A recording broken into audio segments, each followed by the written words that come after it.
Le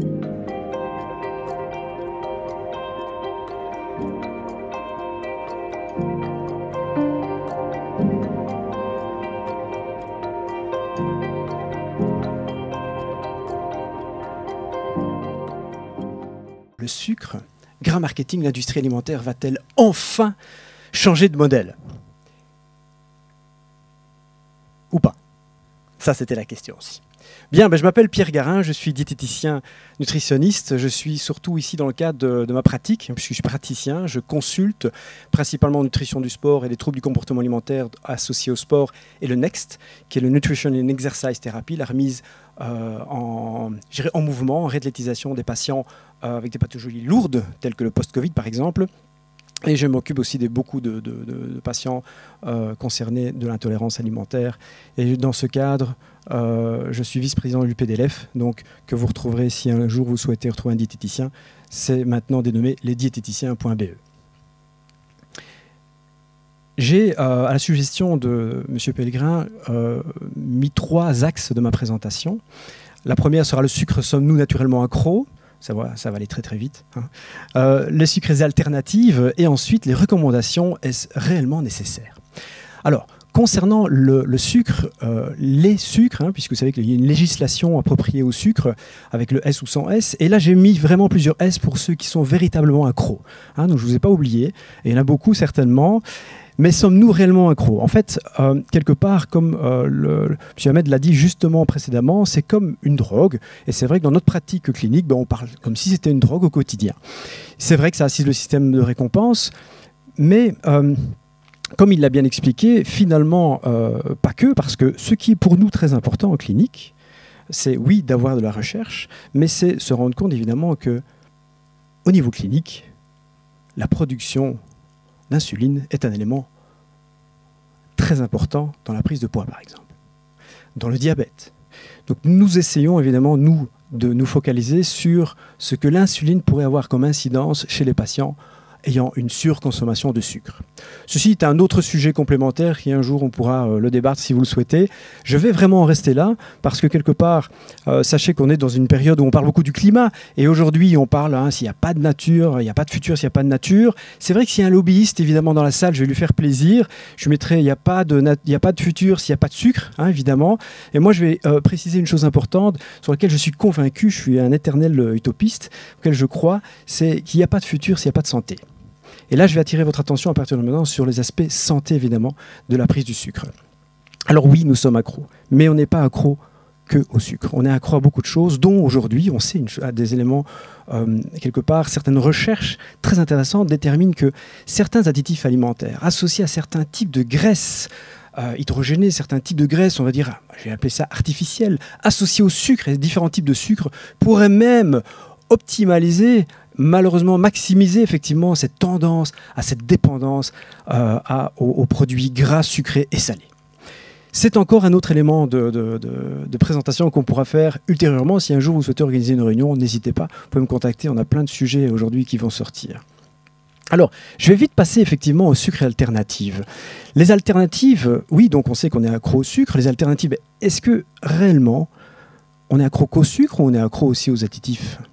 Parce que un édulcorant aujourd'hui, c'est une alternative. Une alternative est un édulcorant, souvent est une alternative au sucre. L'édulcorant est souvent intense et donc dans la législation est indiqué avec un E, Europe pour additif alimentaire. Mais réellement, est-ce que a-t-on besoin d'une alternative au sucre? Ça, c'est la question. Finalement, une alternative, pourquoi faire? Pour le commerce? Pour vous donner une sensation sucrée en bouche? Mais pourquoi pas consommer en fait du vrai sucre alors? Je vais aborder le sujet évidemment dans le cadre des alternatives, je vais appeler ça artificielles. Ces alternatives, vous les connaissez, je ne vais pas en faire une longue liste ici, vous expliquer l'histoire des alternatives. Ce sont les édulcorants intenses, qu'on appelle intenses, qui regroupent différents types d'additifs, évidemment, pouvoir sucrant très élevé. Alors, il y a une erreur, c'est sans apport de calories. Certains ont un apport calorifique. Ça, il faut le savoir. Il faut savoir qu'en pratique, quand je vois un patient et que je lui dis, dès que vous voyez en fait ce type de chiffres, ce type de dénomination, fouillez. remettez l'emballage sur son étalage, surtout désinfectez tout, faites en sorte que vous ne soyez pas contaminé, parce que ça peut être dangereux pour votre santé. En fait, malheureusement, cette consommation d'édulcorants intenses est devenue vraiment quelque chose de majeur. On voit une augmentation très nette. Les chiffres sont très difficiles à obtenir, hein. On voit quand même qu'il y a une certaine... Aux États-Unis, de 1999 à 2007, il y a eu, chez les enfants, c'est effrayant, une progression, un doublement de consommation des produits alternatifs au sucre, hein, donc les additifs alimentaires et les édulcorants intenses. On est passé chez l'adulte en 2007. Je suis persuadé qu'aujourd'hui, si on recherche maintenant la littérature exactement, j'ai pas eu le temps, mais je pense qu'on est certainement bien au-delà de ce chiffre, qu'on a certainement doublé cette consommation d'édulcorants artificiels. Dernièrement, j'ai eu l'information que le numéro 1 mondial, hein, le Voldemort qui commence par C, c'est la consommation est de l'ordre de 40% de sa consommation aux États-Unis sur le territoire américain. J'imagine qu'en Europe, on est très très proche de cette consommation. Et donc, ce n'est pas en fait une petite poussière dans le marché économique, c'est quelque chose qui est très important. Ce n'est pas une petite poussière dans le marché de la santé publique, puisque c'est un paramètre très important. Parce qu'aujourd'hui, quel est l'intérêt finalement au niveau de votre santé d'une alternative au sucre? Est-ce que quelqu'un a une idée s'il y a un intérêt nutritionnel ou pas? Alors je vais vous donner la réponse de l'ANSES, que j'aime beaucoup. J'ai quelques références belges aussi, hein, mais j'aime bien les Français. Donc il y en a quelques-uns ici, on va leur faire plaisir. Ils sont chauvins généralement, donc ça leur fera plaisir. Mais écoutez, la réponse est simple. Déjà en 2015, il disait « Les édulcorants intenses, aucun intérêt nutritionnel démontré pour un usage alimentaire. » Ok, parfait. Ceci dit, ils sont toujours commercialisés. Pourquoi? Parce qu'il y a une balance commerciale, évidemment, qui est très très importante. Quand on voit le chiffre d'affaires, évidemment, que représente, et le lobbying que représente, évidemment, le sucre, il y a un paramètre très important par rapport au poids que les agences, dont certains, évidemment, je dirais, bureaucrates travaillent peut-être très très bien, mais le poids que l'industrie a par rapport, évidemment, à nos agences de sécurité alimentaire, mais il n'y a pas photo. Il n'y a pas photo parce qu'au niveau politique, malheureusement, vous savez bien, je pense qu'on critique beaucoup la politique et je pense qu'elle a raison d'être critiquée parce que c'est une question de prise de parole, d'expression, de liberté d'expression. Parce qu'aujourd'hui, on est dans une situation un peu catastrophique. Souvent, on met en balance, évidemment, le prix de la santé et le prix du commerce. Ça me dérange terriblement, au point que, en tant que praticien, je me pose des questions. Est-ce que l'innocuité est réellement là? Est-ce que ces édulcorants induisent un diabète? Est-ce qu'ils induisent une addiction, des troubles du comportement alimentaire, des cancers, étant donné que cette balance est effectivement négative? Et quand on va chercher un peu plus loin, je vois des études épidémiologiques qui sont claires et nettes quand même, hein. C'est surprenant, mais j'ai vu des études effectivement qui sont sponsorisées. Tout est formidable, tout est parfait. Il n'y a aucun souci pour la santé. Lorsque je vais un peu plus loin dans les données scientifiques et des grandes études épidémiologiques basées, la dernière je prends sur 102 000 patients 865, je vois une augmentation des risques relatifs d'un cancer, surtout pour l'aspartame, et là c'est super le cas, de 13%. On a toute une série d'informations qui démontrent depuis de nombreuses années qu'il y a une problématique de santé à l'usage des édulcorants artificiels. Alors moi, quand je vois ça, c'est là que je vais devenir pas gentil. Le principe de précaution, est-ce que quelqu'un peut m'expliquer ce que c'est? Alors j'ai été voir la définition, parce que je l'utilise souvent, même dans les cours que je donne aux étudiants, parce qu'il y a un truc qui est fou. Et je vous l'ai fait ligne par ligne, mais ça va aller très très vite. Le principe de précaution vise à permettre aux décideurs politiques, scientifiques, de prendre des mesures de protection lorsque les preuves scientifiques relatives à un danger pour l'environnement et pour la santé humaine, j'ai mis en gras la santé humaine, sont incertaines et que les enjeux sont importants. Alors, on décompose rapidement.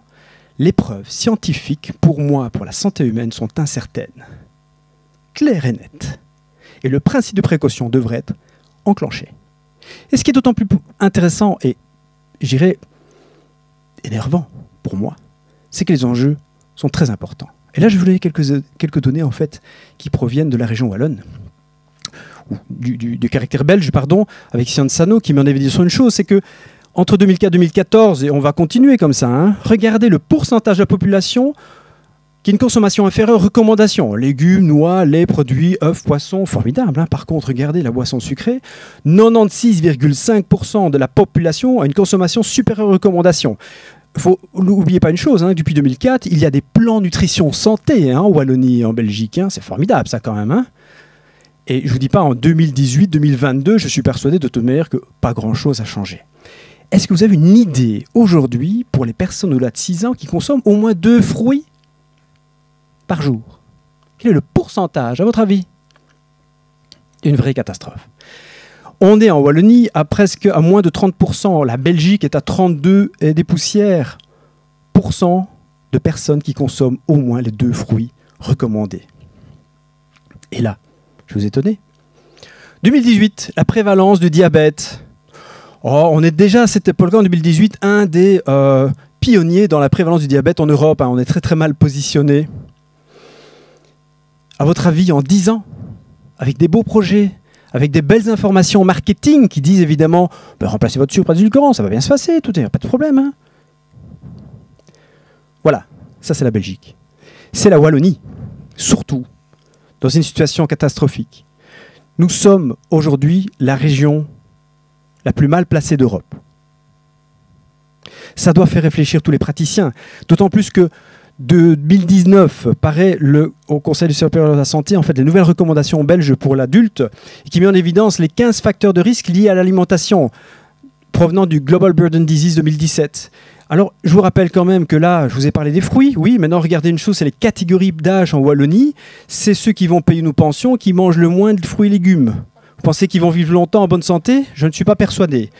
Sachant en plus que l'incidence que ça peut apporter, ce sont les cancers, les maladies cardiovasculaires, enfin, toutes les premières causes de mortalité. Et si je rajoute le sucre dedans, qui est bien documenté, hein, ceci, ça ne vient pas de pif ou paf, hein, ça ne vient pas d'un magazine de comptoir. Hein. C'est de la littérature scientifique qui démontre une chose, que toutes les pathologies les plus lourdes que vous pouvez retrouver, c'est dans l'excès de consommation sucrée que vous retrouvez en Belgique, dans un excès et certainement en France ou dans d'autres pays d'Europe. C'est une véritable catastrophe. Alors là, je vous rappelle un élément important, c'est que je vais vous parler d'un objectif nutritionnel concernant les édulcorants. Et je vais reprendre l'ANSES, parce qu'ils ont dit quelque chose de très très bien. Dans le cadre d'un contexte politique nutritionnel où finalement l'objectif prioritaire, c'est la réduction des apports de la population en général en sucre. Bon, tout le monde est d'accord. Tout le monde se lève, comme pour Danone, pour dire c'est exactement ça. Tout le monde veut ça. Ok, super. L'agence estime qu'il n'existe pas d'éléments probants permettant d'encourager, dans le cadre d'une politique de santé publique, la substitution des sucres par des édulcorants intenses. Punt.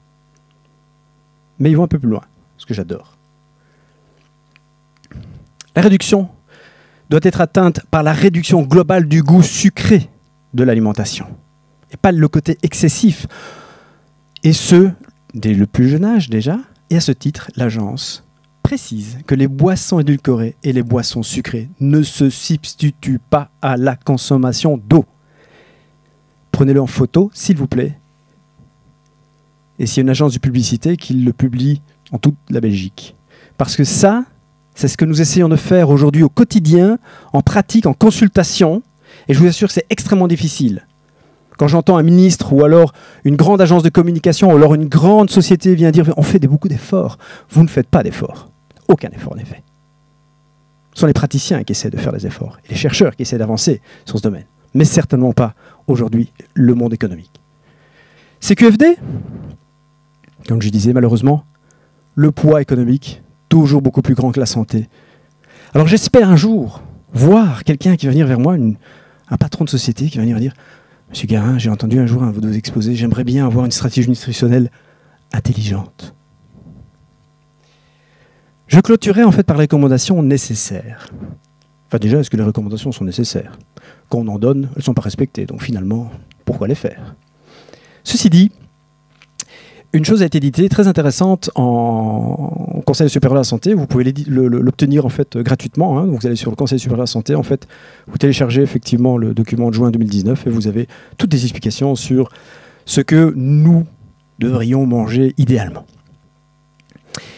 Et une chose qui est super intéressante, c'est avant de vous parler de la recommandation, finalement, qui est très basique, que tout le monde sait, c'est dire mais quelle est la consommation habituelle d'aliments pauvres en sucre ou pauvres en nutriments, en micronutriments, consommation habituelle en grammes, d'aliments pauvres donc en nutriments, où il n'y a rien. Ce sont, vous savez, ce qu'on appelle les calories vides. Il n'y a rien du tout. Alors là, c'est effrayant. Hein. Regardez les groupes d'aliments. Alors, par âge, dès à partir de 3 ans, 4 ans, hein, vous avez effectivement l'équivalent d'entre pas moins de 400 calories aujourd'hui dans la moyenne. Des enfants de 3 à 5 ans consomment des calories vides. Alors pour un adulte, ça c'est une demi-heure, 3 quarts d'heure de spinning. Alors si je commence à faire pédaler les enfants de 3 à 4 ans pendant 3 quarts d'heure de spinning, je ne sais pas si tout le monde va être content. Aujourd'hui, regardez l'adulte, un adolescent plutôt, 14-17 ans, près de 800 calories chez le garçon d'aliments pauvres en nutriments. Pensez réellement qu'on va être en bonne santé en suivant cette optique, ce schéma alimentaire comme il est présenté aujourd'hui à l'ensemble de la population belge? Certainement pas. On le voit bien de toute manière avec le taux d'obésité, taux de pathologie lourde. Moi qui travaille dans un service justement de pathologie lourde prise en charge au niveau nutritionnel, je peux vous assurer que j'ai des grandes difficultés pour recruter des diététiciens motivés. Quand ils viennent en consultation chez moi en stage, généralement ils ne viennent pas s'engager. Tellement les difficultés est de favoriser effectivement une alimentation saine, équilibrée auprès de cette population qui malheureusement ça prend beaucoup de temps à induire effectivement un changement de comportement alimentaire. Et là, évidemment, c'est tellement facile de voir une belle publicité et de consommer quelque chose qui a une tendance sucrée, évidemment, mais malheureusement sans nutriments dedans. Et on a souvent pensé évidemment que le graisse faisait grossir, mais comme je le dis tout à l'heure, dans ces fameux aliments pauvres en nutriments, il y a souvent une association malheureusement d'acides gras de très très mauvaise qualité, en fait, avec une origine industrielle, avec des technologies de fabrication qui amènent souvent alors quelque part un côté en fait exponentiel quant à cette dépendance à ce type de produits. Alors, quelque part, pour les vraies recommandations, vous les connaissez en soi. Hein. En soi, c'est l'apport en glucides totaux représente entre 50 et 55. Ça veut dire que la majorité de votre alimentation doit être effectivement être représentée par des glucides d'origine avec une richesse en fibres, hein, donc les céréales complètes par exemple, les féculents avec leur peau, hein, la pomme de terre par exemple avec sa peau, mais aussi les fruits et les légumes, les légumineuses, hein, que l'on oublie trop souvent. Et l'apport énergétique via le sucre ajouté, ne pas dépasser l'ordre des 10%. Personnellement, dans ma pratique au quotidien, j'essaie d'être entre 0 et 5%. Ça c'est clair, ne jamais dépasser 10%, mais avec 10%, on est largement au-delà en fait, des problématiques de santé. Et finalement, je voudrais quand même vous inciter sur une chose. Je suis expert en écologie alimentaire et c'est une passion pour moi, évidemment, d'associer la durabilité et l'alimentation saine et équilibrée. Et je ne suis pas un obsédé, en fait, sur le bio. Hein. Je suis un obsédé sur la qualité. Et aujourd'hui, Nutrinet Santé est une étude française qui est très intéressante. Il y a eu la même chose qui s'est fait en Belgique, mais j'ai pris les Français parce que c'était beaucoup plus clair, en fait, dans l'exposé. Et en fait, tous ceux qui mangent plus sainement, c'est-à-dire se rapprochent des produits le plus bruts possible, le moins industriels possible, sont ceux qui ressemblent plus à des patients qu'on souhaiterait, évidemment, voir dans l'idéal. Donc, les recommandations nutritionnelles, finalement, se retrouvent dans la population. Oui, aujourd'hui, chez ceux qui consomment le plus brut et le moins artificiel possible. Ça montre bien aujourd'hui que c'est possible de le faire, avec des grandes consommations de légumes secs, de fruits à coque, etc. etc. Et alors qu'on ne vient pas m'inventer, parce que j'ai moi-même fait de nombreuses études dessus, dire ça coûte beaucoup plus cher. C'est faux. Je vais vous expliquer un jour quelle raison. Si vous achetez bio comme vous achetez aujourd'hui en grande surface, oui, ça va vous coûter 25%, 30% plus cher. Si vous mangez intelligemment comme c'est proposé ici, ça vous coûtera le même prix. Sans problème. Voilà donc quelques règles d'hygiène de vie que vous connaissez très très bien. C'est ne pas fumer, éviter les kilos superflus, donc c'est la malnutrition, l'activité physique essentielle, hein, on le sait bien, on en parle. Si vous le souhaitez, là aussi j'ai 3 heures de sujet à ce propos. L'aspect qualitatif, la consommation d'alcool évidemment de manière modérée et surtout éviter la sédentarité professionnelle. Ne restez pas assis plus d'1 heure s'il vous plaît, toutes les heures, levez-vous 5 minutes et dégourdissez-vous les jambes, c'est très très très important pour votre santé. Chaque heure passée assise, vous augmentez de 22% votre risque de diabète de type 2. Alors, le home take message, j'insiste, diminuez la consommation. Et lorsque vous faites une tarte avec les enfants, lorsque vous faites un vrai dessert, faites un vrai dessert avec du vrai sucre, pas du faux sucre, mais avec quelque chose de vrai, où on voit la différence, où on pourra expliquer ça c'est un dessert, et ça c'est une alimentation équilibrée, ça c'est un dessert, c'est une alimentation équilibrée, et pas un dessert, un dessert, un dessert et un dessert. Faites en sorte d'avoir une alimentation qui soit la plus saine, équilibrée, donc beaucoup de légumes, des féculents toujours complets et une source de protéines variée sans souci. Évidemment, une hydratation qui doit être parfaite, avec évidemment un apport de fruits et légumes d'origine le plus naturel possible, essayer d'éviter tout ce qui est industriel, ça c'est clair, et aussi bouger. bougez, bougez, bougez au moins un quart d'heure à 30 minutes sur la journée. Et n'oubliez pas une chose, ce n'est pas quelque part vous entraînez pour un triathlon qui va faire de vous évidemment une personne en bonne santé, c'est les 100 premières minutes sur la semaine. Donc un quart d'heure par jour, c'est déjà très très très bien. Une dernière chose, les diététiciens nutritionnistes sont à votre disposition pour vous aider, pour évaluer les plans, mais aussi pour vous aider dans la structure de vos menus et ainsi de suite, ou même de vous prendre en charge pour faire en sorte que vous soyez un bon sportif dans l'avenir. Et pour clôturer, je disais, je suis très attiré et très... alors oui, peut-être obsédé pour certains de mes amis qui disent toi, l'écologie et l'alimentation, c'est ton obsession, tu vis là-dessus. Hein. Oui, je vis là-dessus, c'est vrai. C'est mon grand plaisir. J'ai manifesté aussi en rue pour dire on n'a pas de planète B. Mais une chose sur laquelle je crois aussi, c'est que si on ne fait pas attention à notre santé, il n'y a pas de plan B non plus. Sachez-le, ça c'est un paramètre important. Si on ne fait pas attention à notre santé, si on ne fait pas attention à la santé de votre voisin, mais il n'y a pas de plan B, ce ne sera pas possible. Merci pour votre attention et le sucre, ça se déguste.